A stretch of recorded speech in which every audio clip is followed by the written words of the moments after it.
Hello speaker on చేయమని చెప్పరా కూర్చోయ్. Lucky అమ్మ సేఫ్ గానే ఉంది. నీ పక్క ఉన్న ఏదోని కరెక్ట్ గా వినమను. ఇప్పుడు టైం 4 అవుతుంది. షార్ప్ 8 కల్లా ఉంటాను. వాడి కళ్ళ ముందు నేను తీసుకెళ్ళిపోతాను. వాడు నా అబ్దు కూడా పీకరాడు. లక్కీ వాడికి చెప్పు నేను వాడితో మాట్లాడినది. వాడికి నాకు కట్టేఫ్.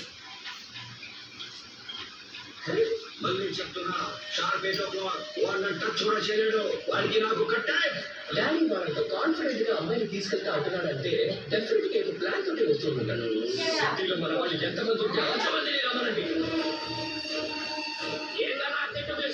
ఏది ప్రాబ్లం చెప్పాలా? చింతపండే పచ్చిగా పండుగ అవుతున్నా చెప్పుతామే. పిసికి పిసికి పదార్థ చేస్తాం. అందరూ జాగ్రత్తగా వినండి. అరే దేవునికి ప్రాబ్లం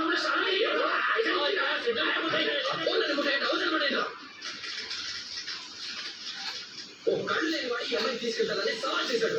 కళ్ళు నేను చెప్పాలనుకుంటాను కాబట్టి. ఈ అమ్మాయి ఎందుకు చెప్పాలనుకుంటున్నారే? ఎందుకంటే వాళ్ళ డాడీ నా తమ్ముడు చంపేశాడు. అప్పుడు చంపాల్సింది వాళ్ళ నాన్న కదా. వాళ్ళ డాడీ ఆల్రెడీ చంపేశాడు. పోలీసు అప్పుడు ఎందుకే?